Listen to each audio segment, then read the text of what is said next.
Welcome to Micro Live, which today comes from one of the largest telecommunication research centres in Europe. It's British Telecom's Research Laboratories at Martlesham Heath near Ipswich.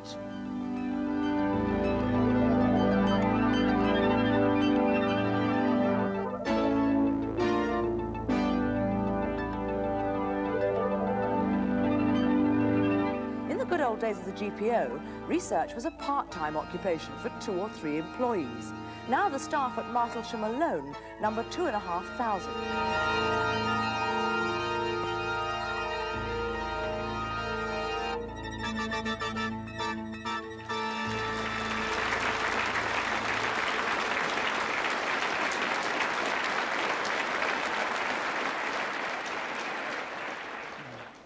Thank you, everybody.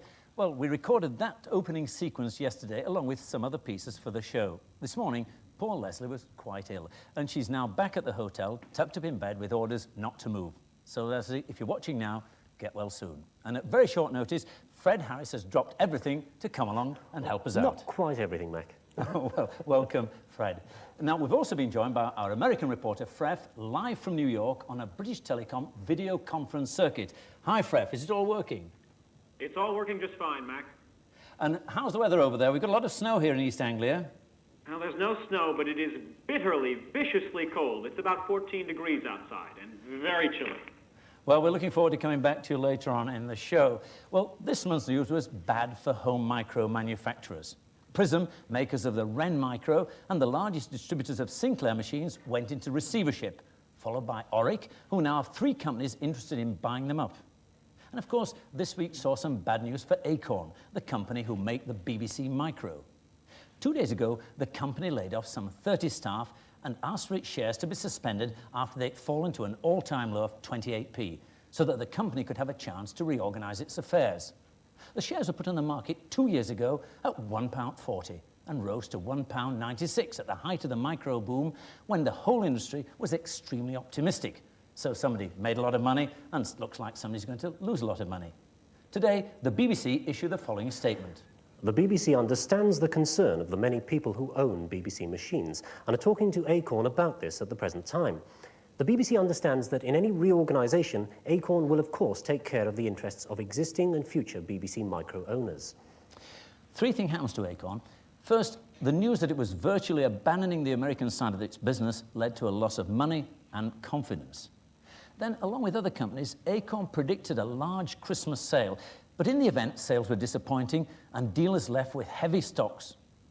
Although the BBC machine still holds over 75% of the upper end of the home micro market, Acorn's down-market machine, the Electron, has had to fight the most cutthroat competition and has fared badly. As a company, it's devoted large resources to developing a very wide range of products and selling them overseas. Although it's been in trouble in the States, it's been successful in selling BBC machines to many Commonwealth and European countries like Australia and Holland. But the press seem to have had it in for Acorn, and this volatile industry, press comment can have a disproportionate effect. Yesterday, Acorn was refusing to speak to the press, but Micro Live was able to see that the work was going on unabated on more new products for the BBC Micro system. Well, we'll be watching developments, and next month we hope to bring you better news about the company's fortunes. Microvitec of Bradford have launched a new touch screen device which clips on the front of their monitors. The screen works on an infrared matrix system, which means that there's a network of invisible red lines crisscrossing in front of the screen. When your finger breaks through these lines, the computer works out which part of the screen you're pointing at and acts accordingly. Well, here it's playing noughts and crosses. It's a very nifty idea. The good news is it's British and it'll be available to the public from September at about £270. Okay, Freff, what's the news from the United States? Well, I've got 3 things of interest, Mac. First, from Chicago, and indeed first because it's from First Comics in Chicago, a comic book drawn entirely on a Macintosh computer by Uncle Michael Sands. Now, let me use this camera here in the rostrum to close in. That's it. It's called Shatter. Everything's drawn on a Macintosh, and the English audience will be interested in the fact that it will start appearing in Big K magazine there next month. Amazing. That's incredible. Item number 2, from a music show in California. That synthesizer, which is the Casio CZ101, Well, it only sells for $500, but 2 months ago, that much musical power would have cost you $2,000. It's caused quite a stir in the industry here. Is the cup a vital part of the music scene? What's in the cup, Oh, the Freff? cup is there for size, to let you see how big the keyboard is. It's not very large at all. The other box is the Pitch Rider 2000 from Canada. That's a device which you sing into or play a flute or a violin or anything to. It's got a microphone in front of it, and it listens to what you're doing, analyzes the pitch, figures out what note you were trying to hit, tells you how close you were with the readout on the front, and if you want to hook it up to the synthesizer, it can tell that if you're playing an A, it should tell the synthesizer to play an A. So I could walk in and sing Mary Had a Little Lamb, and the synthesizer would play right along with me. What do you do if you're tone deaf? It doesn't play very well, but it also will teach you. It's got earphones to feed back the right tone into your ears so you can know what you're trying to hit. The third item of news, which I'm going to show you one thing here real quick about this room I'm in. This is a wonderful room. See? Now, the third item of news is from Apple Computer in California. They started most of the big home microcomputer craze here in the States. They're making a big move on IBM in the business market now by introducing an expensive laser printer that's heavily computerized and a networking system which allows Macintoshes and IBM PCs to come together. At the same time that they're making this big move on the business market, the original founder and designer of the Apple computer, Steve Wozniak, has announced that he is leaving the company to start his own video venture. He says 10 years in computers is a little too much for him, and he's got $100 billion from his 10 years, so he should be well capitalized. Oh, well, he's done very well out of it. Tell us, what's happening to Acorn in the United States? Well, Acorn in the States, I called them yesterday, and they are continuing their slow and steady attempt to sell computers to the schools, and only to the schools. They don't want to try and compete in the national marketplace with the Commodores, Ataris, Apples, and IBMs, which is fairly reasonable since they don't have the advertising budget to do so. Unfortunately, schools buy things on a yearly basis. It takes a long time to ramp up, particularly when you're unknown. And Acorn admitted to me that they are selling in the thousands of machines annually, not the tens of thousands, which means they've got a long way to go yet here. Thanks a lot, Freff. We'll come back to you. Well, there's been plenty of gloom and despondency to choose from in the press this week.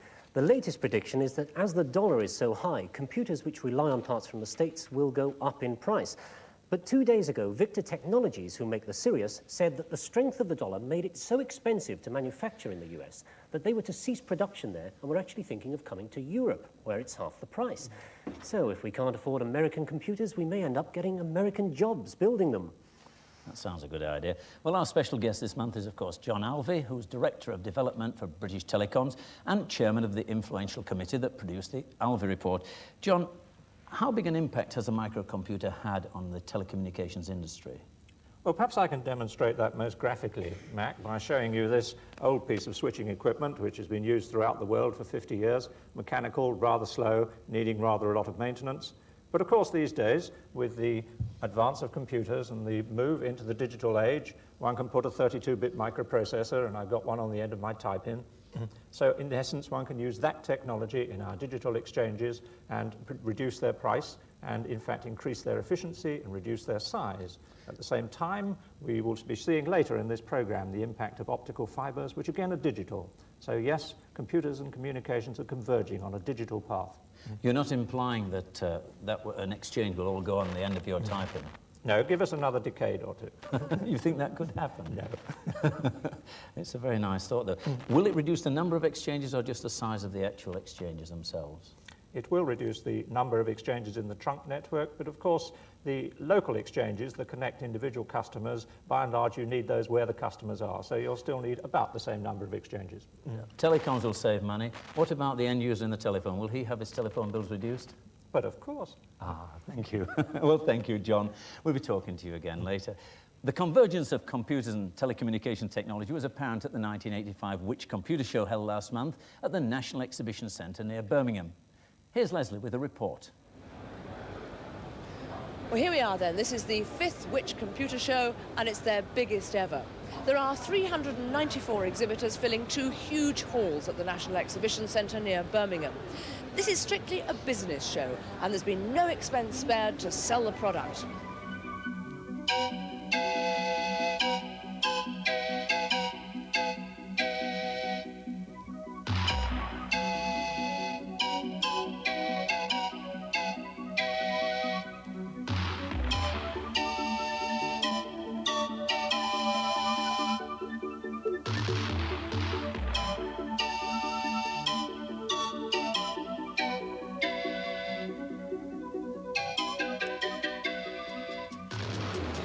show's so big that Scion have had a great idea. They're lending out their organisers, which have been programmed with information designed to help people find their way around the show. Well, I've had a great idea too. I've got my own organiser. I'm just following John Coll around. John, are you enjoying the show? Yes, there are a lot of interesting things to see, really a great deal. One of the things that's really struck me is the extent to which IBM compatibles are appearing on all the stands. Virtually any stand you go to, they're machines compatible with the IBM PC. You mean manufacturers are actually making sure their machines behave like IBM? That's right. That's a lot of interesting. copying going on. Yeah. But we're on the IBM stand now. We're not going to show you a computer, though there are a lot of interesting things, but we've got a printer here, which really is lovely. The quality of the printout is that quite daisy wheel? excellent. It isn't daisy wheel, it's a sort of dot matrix. We'll have a look inside and see how it works. This, in fact, uses a carbon ribbon assembly. It's a fairly ordinary carbon ribbon. And the thermal head heats that carbon ribbon up and prints it out on the material behind. This is the thermal head, and you may be able to see about 40 tiny little points which heat up and melt the carbon onto the paper. Not only have you got the choice of pieces of carbon ribbon, but you can also change fonts quite easily. Just replace the ribbon on there like that.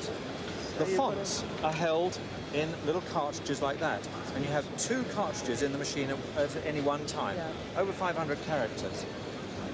But the most amazing thing is that not only can you print out on paper, but you can print out on things like overhead transparency acetates, or, would you believe, guess what I've got for you? You are. A paper handkerchief, or a real handkerchief even, right. That's really useful, John. Well, all right, I know it's a bit of a gimmick, but it's beautiful because it shows, you know, how effective it is at printing out on other materials. Pull it through a little bit, and would you believe, we can actually make it print out on the handkerchief.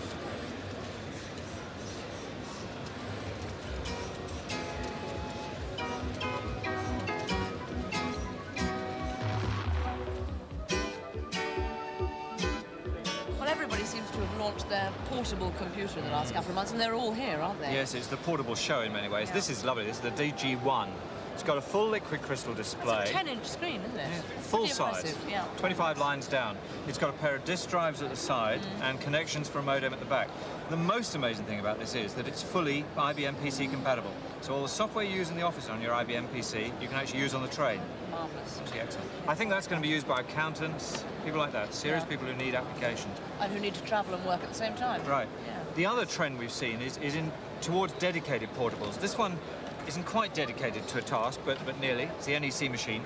There's a little wheel on the front, and that turns around. You can use it to measure distances on charts and plans and so on.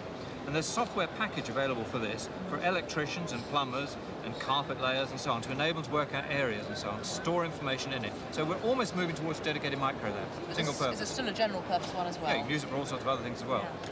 This next one really is a dedicated micro.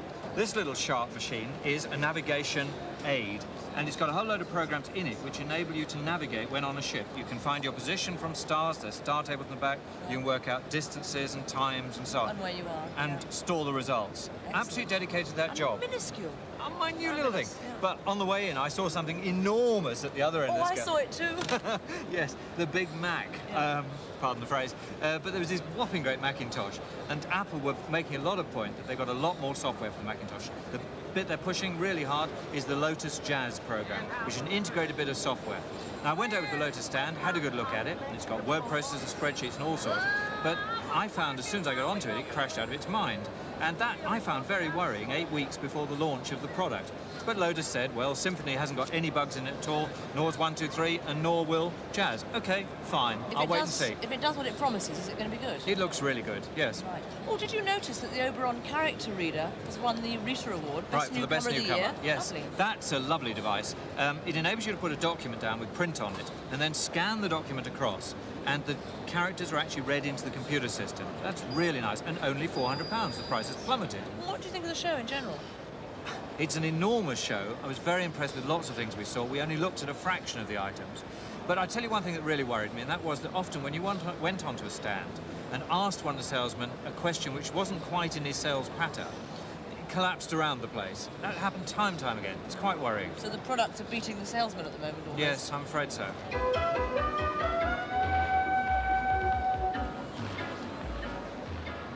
Grand stand. Lovely, digital. isn't it? Really nice. What have we got here?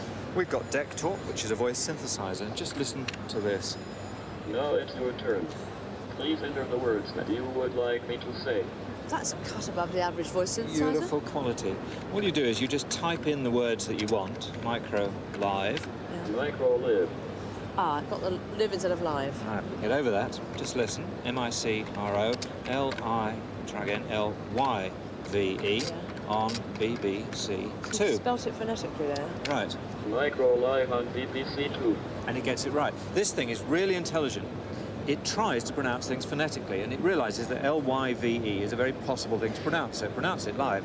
But BBC 2, no chance, it's not Publica 2, so it says BBC 2. Isn't that beautiful? Marvellous. What's its applications? Well, it's really a replacement for a printer, so wherever you've got a printer plugged in, you can use it. For example, electronic mail. If you want to read electronic mail, you normally have to have a computer terminal. But if you're travelling, you don't want to cart things around. Instead, you could have this at home, phone home, ET, And it will tell you your messages. it'll read it all back to you. Oh, that's Yes. splendid. What about cost? Cost about £4,000, £5,000. Quite expensive, Yeah. but Stevie Wonder can afford one for his electronic mail, so it can't be So bad. seriously, that is an excellent spin-off for blind people, isn't It it? really as well? is, yes. Now, of course, if the atmosphere in the office gets a little bit tense, Then I have the perfect solution for you. I'm going to play you something like this. It's a love song. I think it's your favourite. You'll really like this. Strangers in the night, Oh, John. exchanging glances, lovers at first sight, they knew the chances, it turned out alright, for strangers in the night,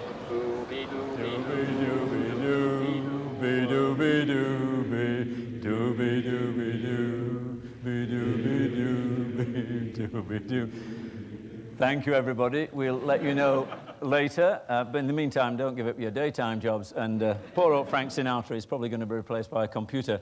Well, we've got a telephone here connected into this oscilloscope. And when you use a telephone, sound waves get converted into electrical voltages. And these vary continuously, or to use the jargon, they're analog. And you can see it on this doo-be-doo-be-doo.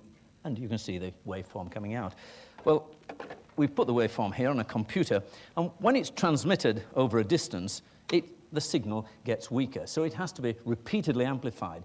But it also suffers from interference, and that's that on there. Now, this doesn't have much of an impact on the strong signal, but when the weak signal is amplified together with the noise, you get this sort of effect, and the sounds you get out of it sound really grotty. And a very similar thing happens with a television picture. With the help of Peter Cochrane, who is involved in transmission systems here at Martlesham, we've set up a demonstration. Now, here's a television set, almost exactly the same as the one you've got at home. And we're sending an analog TV signal through a length of coax cable. This is the sort of thing that goes into the aerial socket at the back of your telly. Well, we've got a reasonable picture of the motley crowd we've got here at Martlesham. Give us a wave. Wave to your Auntie Gladys. That's it. Show your line. Well, Peter, what would happen if this cable here was very, very long? Well, as you've already remarked, Fred, this picture is really only just acceptable, and what I'm going to do is increase the cable length artificially. Actually, what I'm doing is reducing the transmitter power. As I reduce the transmitter power, we see that the picture degrades nice and smoothly and goes down until we reach a point where we've just got snow. But it degrades almost straight away, doesn't it? Yes, indeed. And that's the sort of thing that you get with a very badly positioned television aerial. You do indeed. Well, one way to overcome this problem is to encode the signals digitally. For example, the music on this compact disc, and you're familiar with this, they're encoded digitally, and when they're read, they give an almost perfect reproduction.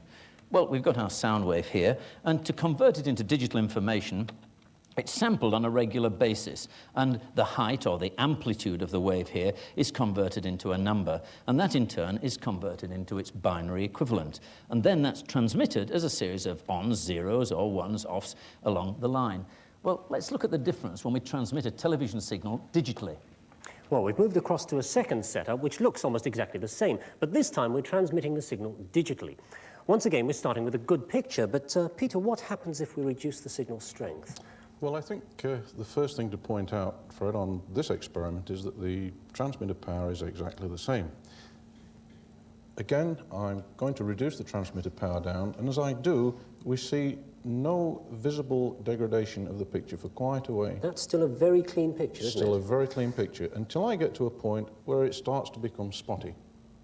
Now, just past that point, the picture very rapidly crashes. And that's what they call the cliff effect. That's right. Right, but we had a much cleaner picture for longer. Yes, indeed we did. Well, we can explain what's going on like this. Here's our wave there of binary information, and as it goes over a distance, of course, it gets weaker and weaker. And there's our noise. Again, the noise doesn't really affect very much the strong signal, but when it's imposed upon the weak signal and then the weak signal is amplified, we get something like this, which looks fairly terrible. So what we next do is put a slice right across it, and anything that's above the slice we count as a 1, anything below the slice as a 0, and we can reconstitute quite accurately the waveform that we actually sent out. Well, a much greater fall-off in signal strength can be tolerated before we lose picture quality. So digital transmission is much better for keeping the integrity of signals over long distances. Another benefit is that the equipment for handling digital signals is cheaper, it's more reliable, and more efficient. And since digital information is what computers like, the telephone service can be computerized and a greater variety of services provided. Well, the really extraordinary thing about this digital demo is that we're not using 1 kilometre of coaxial cable. We're in fact using optical fibre, and it's 100 kilometres of it wound on these 10 drums here. Now just think, that's enough to stretch from here in Ipswich down to London, and yet we still had more than sufficient signal strength to provide an acceptable picture.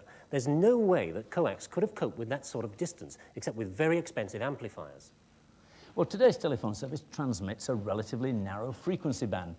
My voice is now being distorted to telephone quality, and that's a range of about 3,000 cycles per second, or hertz, compared with 14,000 or so that we hear normally. Well, if you look at this, we see that's the spread of bandwidth, if you like, of the 14,000 hertz that we get in normal speech, and that's the 3,000 that we get 3,000 hertz that we get from the telephone, and that's called bandwidth. It's the techie word for today. By comparison to this narrow bandwidth, radio has a bandwidth of about 15,000 hertz, and television has a bandwidth of an enormous 5.5 million hertz. Well, this is a standard telephone cable with 2,000 wires of the sort connected to your telephone. Today, we can send all these different calls down a single wire, and it's the sort that you'll perhaps recognize, and it carries the TV signal from the aerial to your actual set. It's called a coax cable. This piece of cable is the sort used to carry calls from London to Birmingham, Manchester, and it has 18 coax cables in it. Each of these can carry the same number of calls as this bundle, 2,000 all at once. So how can you get more than one call onto the same wire? Well, one way is similar to radio. And we have a radio here, and this is picking up signals from many different stations, and to select one, you have to tune the radio to a particular frequency. So each of the 2,000 different calls on a wire is sent on its own frequency. Obviously, the more signals you can squeeze onto a single cable in this way, the better in the end, though even expensive cables run out of bandwidth, and that limits the number of signals you can fit on them. Well, since light waves are about 1 million times higher in frequency than radio waves, they can support enormously higher bandwidth, more calls, television pictures, data links, the lot. This is an optical fibre. And one of these fibres is actually carrying as many calls as a single coax cable, as many as a bundle of 2,000 wires. Now, in order to send a signal down a piece of glass, you need a laser. And this is a model of this is a laser here, and it's sending light along here, I've got to keep my finger out of it, it's quite powerful, into this optical fibre here. And if you look carefully, dim the lights a bit, you can actually see it coming out there red. Now, if I rotate this wheel, it will cut off that light, and if I can actually make it rotate, and that is effectively sending a message. And for those Morse code freaks or sailors, you'll recognize that. Da-da-da-da-da-da-da-da-da. That is SOS, and if you ever get into trouble, that's the sort of signal you have to send out. Well, of course, this is mechanical. In real life, this is done electronically, and in real systems, the laser is switched on and off 140 million times a second. Here at Martlesham, they've operated a laser at 2,000 million times a second, a world record, and that's nowhere near its theoretical limit. That means the entire Encyclopaedia Britannica could be transmitted on an optical fibre in about half a second. Now, within 2 years, there'll be over 70,000 kilometres of optical fibre in the ground in Britain, replacing expensive copper cable. But it's not as easy to deal with as the old-fashioned stuff. Well, They called in the experts. No, not me, actually. The boffins here at Martlesham have been working hard to perfect a piece of equipment that will do the job properly. They've called it the mini-mole, and it solved all their boring problems.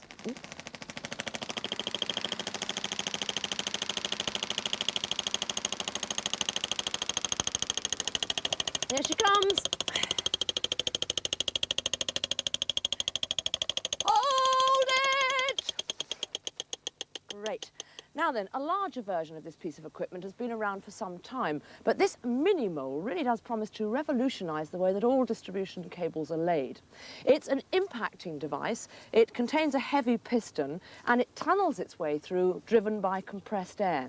Attached to the back of it down here is a length of plastic duct, and this is just pulled through into position. Now this is fast, it's accurate, and because it's so small, it can be used to lay a length of cable underneath the road, say, without actually disturbing the surface of the road itself. And of course, this represents a huge saving in labour costs. Now, being the BBC, we have dug an enormous hole, but that was so that you could see what it was I was talking about. Normally, the launch pit for the mini-mole need be, well, only as big as the hole over there. Now, the problem with laying optical fibres is that they're very fine, so they can very easily be damaged, and a whole new way of handling them has had to be thought out. Once the plastic duct is in position, then some of these rigid hollow tubes, which will protect the fibres once they're in position, are pulled through in the normal way. But the fibres themselves have to be blown through using a compressed air machine. Now, just have a look. There are 7 optical fibres contained in this plastic coating, so you can imagine just how tiny and how delicate they are. You thread the fibre into the machine, and then by twiddling the knob, you can feel the fibre being just taken up there. And then once that's it, the end of the fibre appears in this tube, you can apply a little bit of pressure and switch the machine on, and the fibre is pushed gently on its way. Now, the fact that the fibres are pushed and not pulled means that they won't snag on anything and there's no strain on the fibre, and this is a particular advantage if you're trying to lay optic fibre cables in buildings, because sometimes you have some very severe angles to go round, and that's how the fibre crosses the road.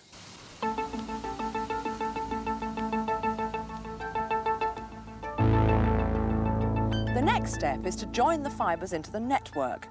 Now, joining optical fibres is tricky because, again, they're so fine. They must be joined to an accuracy of within 1/100th of the thickness of a human hair. And if that joint isn't perfect, it will interfere with the transmission of the signal. Researchers at Martlesham have developed a splicing device that automatically lines up the 2 ends to be joined, and then at the touch of a button, they're fused with an electric arc. But how do you keep track of all those cables once you've laid them under the ground? Well, in the past, it's all been down to the time-consuming business of updating paper maps by hand. But now, that can all be replaced with this Laserdisc system. Now, I've got Mike Gray here, who's going to demonstrate the system. And at the moment, Mike's just flicking through a couple of the possible 55,000 map frames that are held on the Laserdisc. It's an area of Liverpool, and Liverpool itself, that's under scrutiny. That's a large-scale street plan of an area in Liverpool, and by superimposing the information held in the computer onto the original map from the laser, you can see at a glance where the cables are laid. They're represented by those green lines. And because the computer graphics are locked to the map from the laser disc, you can update all sorts of information as an area changes. The white patch to the right of the screen represents somewhere where some demolition has taken place since the original Ordnance Survey map was transferred onto the laser disc. You can even lose the original Ordnance Survey map from the background there, and then see really clearly the information that's held on the computer.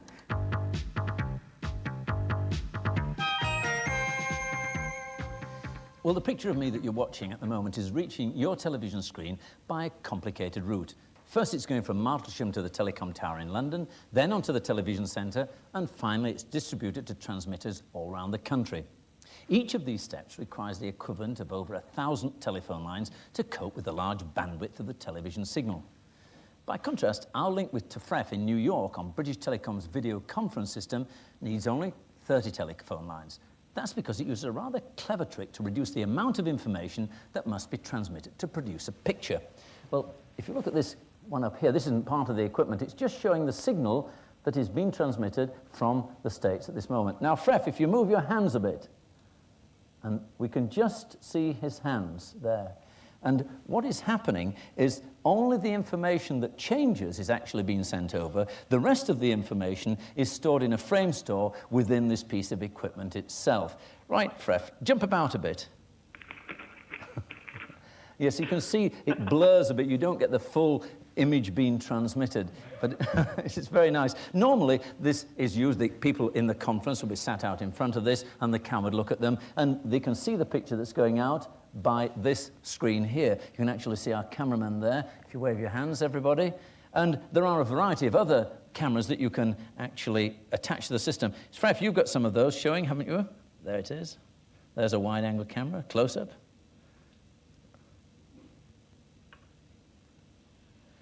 That's very nice. Well, Freff, what about showing us your gadget? Tell us what it is. Oh, that's an auto dialer. This is called a dial-a-card. Now watch this. I turn it on.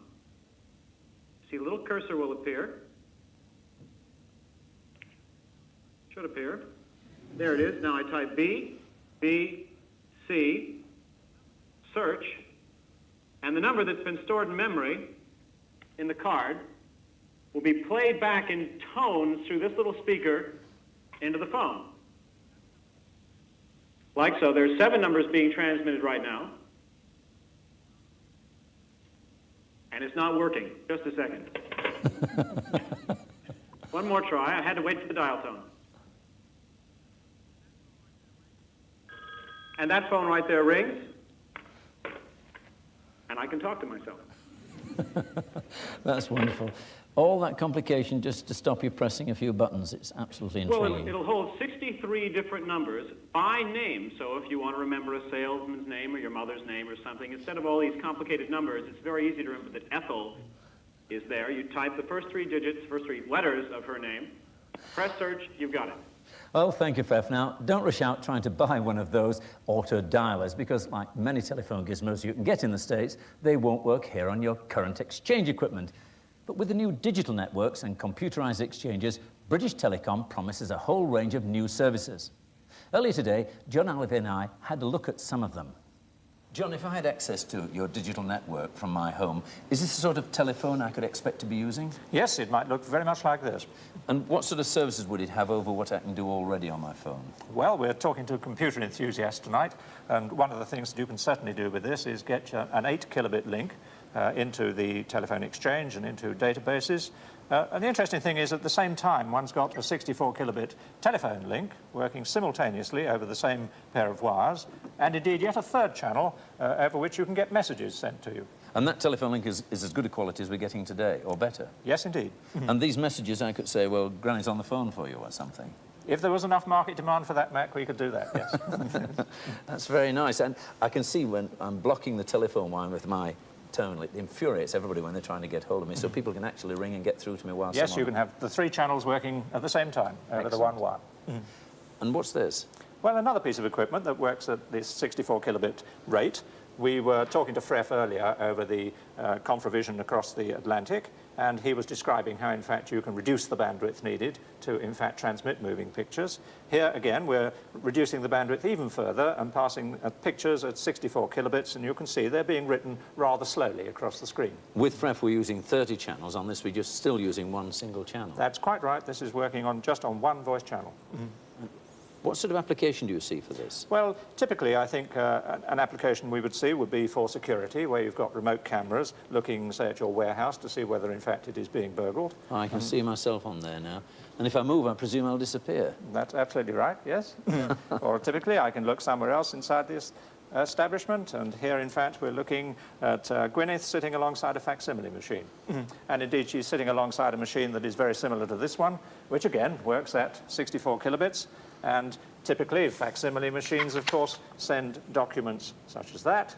Now, if I send this document to Gwyneth, it will, in fact, pass over the telephone line at 64 kilobits, which is about 6 times faster than the current ones. So that's the real advantage this has over current fax machines, because we can do this today on ordinary telephone lines. It's, yes, it's indeed. 6 times faster. This goes at 64 kilobits, about 6 times faster than facsimile works over the current analog telephone channels. Now, with a bit of luck, we should be able to see on this scanner. Well, she hasn't moved yet, hasn't Gwyneth? Oh, yes, she's moved. What She's I'm in fact actually asking Gwyneth at the to do machine. is in fact actually to sign this document and send it back to us. And that will all happen in the space of about a minute. Well, there she is, holding it up. So presumably she's signed it, she's holding it up, and she's putting it back in the machine. So I guess any minute now we should expect to see it here. Yes. Which are the main customers for this sort of equipment? Typically banks and insurance companies are very interested in this kind of application where you want to fill in a proposal form at an office of an insurance company, send it to the head office for annotation and maybe for correction, and then indeed it will come back to you, and this machine is just about to send this back to me. Well, it's a real test to see whether Gwyneth actually signed it. Here indeed, Gwyneth has signed it. And all of that took just over a minute. This looks rather like a computer terminal. Well, in fact, this is a view data terminal, which is working, again, at the 64 kilobit rate. And the beauty of that is, of course, that you can write up the frames very much faster than you do over the normal analog channel. And indeed, one can send pictures. So it's rather a high-speed Prestel with colour pictures. Yes, indeed. And I mean, if one looks at an application here, one see how fast the frames write compared to an ordinary Prestel machine. Looking down the menu, let's look at sort of places of interest. And shall we go to Sheath Hall? And indeed here I'm going to put up a picture of Sheath Hall. You'll see that it comes up in black and white first. If you like it and want to look at it, you can in fact wait while it comes up in colour. Who's going to use it? Well, typically, I mean, travel agents, interesting to show you the villa that you might rent. Estate agents, showing you, in fact, the houses that you might look at. You could look at them in black and white first. If you don't like that particular house, go on until you find one you do like, and then wait for it to come up in colour and study it in more detail. Thank you very much, John. Now let's go back to Lesley. Last summer, she was hanging around outside a school in North London.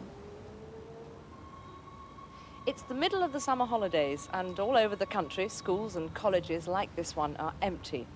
Millions of pounds worth of equipment are securely locked away, waiting for that first week in September when the pupils return. What a waste. But in fact, this particular college is different. It's open. It's become for 6 weeks a holiday computer camp for the use of hundreds of local children. Toynbee Hall Community Computer Camp uses the premises of the East London College. For £25, children come all day, every day, for a week, have a computer to themselves and plenty of personal attention. Last summer, there were over 100 community computer camps running in Britain, but the origins were small.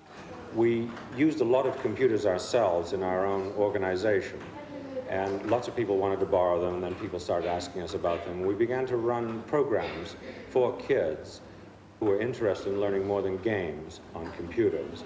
And then we set up our first community computer camp, which was extraordinarily successful. Tremendous deluge of people coming in. And we decided that it would be nice, since we had all these requests, to help people set up their own independent community computer camps in any town or city in the country. People from all sorts of backgrounds have run community computers and asked for help to set up and run their own community-based computer projects. They're all independent, and they just need to find premises, equipment, and a bit of funding, and we've helped them to do that. Interaction can give practical help by lending out extra equipment, in this case for the younger children. I'll go forward. Yes, okay, do that. Forward with a gap, then how far do you want to go forward? 20. Try 20, that's a good one. Okay. And return. Button. No, the other one, you've got the restore one. Press that one. That's right. That's good. The children are using Logo, which is a standard first step towards understanding the concept of a programming language. What's different about it? The turtle is showing them in a concrete way the results of the commands they've given to the computer. Don't be deceived by the informal atmosphere. There is a lot of learning going on. Those bits inside, the chips, do you all recognise a chip inside there? Those little things, long black things, the little metal legs. They're the microchip, and they're the what control the turtle and tell it how to do everything. But it's not only schools and colleges that provide premises for computer camps. This is Ufton Centre, home of Hackney Computer Access, which has been running successfully now for the last 3 summers. Interaction encourages the hardware manufacturers to loan out their equipment. Spectrum, Torch, Commodore, Apple, Acorn and Microvitech have all seen the advantages of making their products available to a new generation of users. Is this your first year here? Second week, yeah, first year.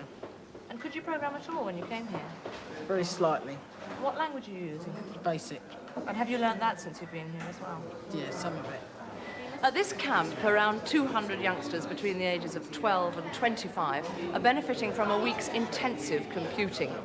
Some of them came here last year, and no doubt lots of them will come back again next year. There's plenty to do here because the more experienced people lend a hand with teaching the beginners. But that's not the end of the story either, because part of Interaction's ideal is to establish all year round computer clubs so that the interest that's been generated, the progress that's been made during the summer months isn't lost. If you can get another 250,000 young people involved annually in exploring something that is the tool of the present and the future, the job opportunities that will arise out of those discoveries, the fact that a lot more people will be pushing that industry ahead much further, has a tremendous implication, not only for them in their own lives, but for the country as a whole. If you want more information about how to set up your own computer camp or where your nearest is, write to this address: Interaction, Royal Victoria Docks, London, E16 1BT. But John Alvey was the chairman of the committee that recommended that the government invest, along with industry, £350 million over 5 years in research into advanced information technology. This was in response to the Japanese government's investment in fifth-generation computers. John, I'm often being asked what a fifth-generation computer is, and I've always found it very difficult to answer it. I've really got the man to ask now. What is a fifth-generation computer? Well, I really was hoping you weren't going to ask me that question, Mac, but because I think myself and the rest of the world find difficulty answering it, it's really to do with computers that show some signs of intelligence, and we don't quite know how to define that. But perhaps if I go a little further back, we were looking there at Computer Camp on really rather simple computers, doing rather simple calculations, attacking rather simple databases. And I think the next step that we go on from there is into the expert system, which essentially is a computer that begins to replace an expert. Could you give me an example of that, how you envisage it being used? Well, I suppose an example fairly close to home is if you're trying to replace the family doctor in his initial diagnosis, and you feed in the series of symptoms as you understand them, maybe prompted by the computer to ask you relevant questions, and at the end it comes out with an answer.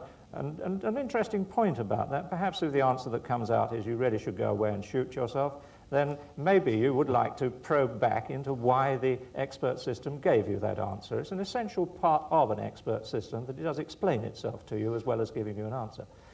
Would you imagine that somebody could actually speak to the computer if they were going in and saying, "Doctor, I feel ill," and the machine says, "Well, what's wrong with you?" And they said, "Well, I've got a pain over here," and you would actually speak to it. That's a lot further than voice recognition has got today. Well, you're right. One saw some aspects of voice synthesis in that computer show video, but one can at this moment recognize perhaps a few hundred words in a computer which has been trained to a particular speaker's voice.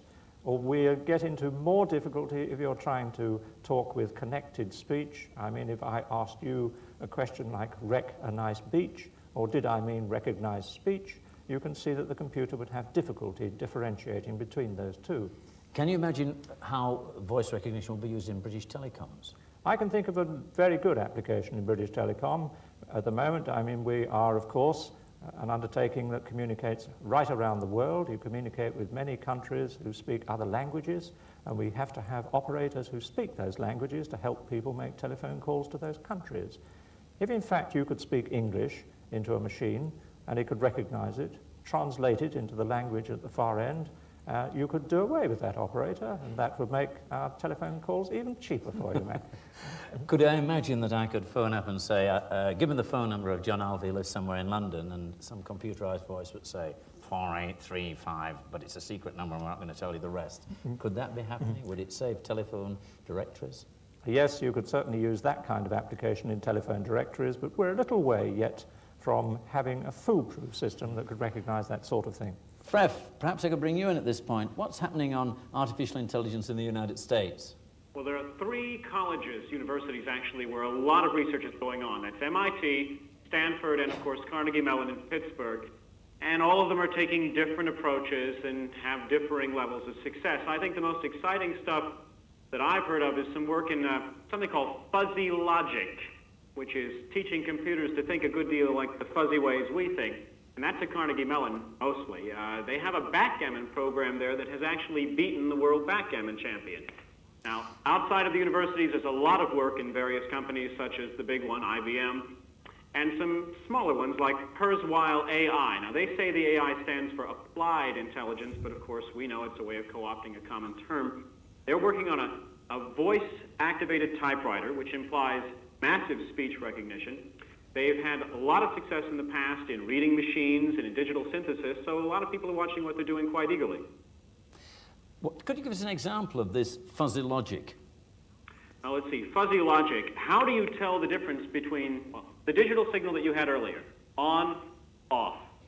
But how do you tell whether an orange is sweet or a little sweet or bad or very sweet or whatever? It's a continuum that's being communicated. And the people there are finding ways to communicate that to the computers and allow them to make decisions based on that information. Thank you, Freff.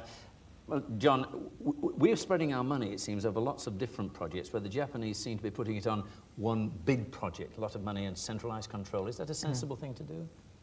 Yes, I think that we have a lot of catching up to do in this country. The Japanese, when we talk about the 5th generation computer, are just talking about one aspect of a program that's been running for many years.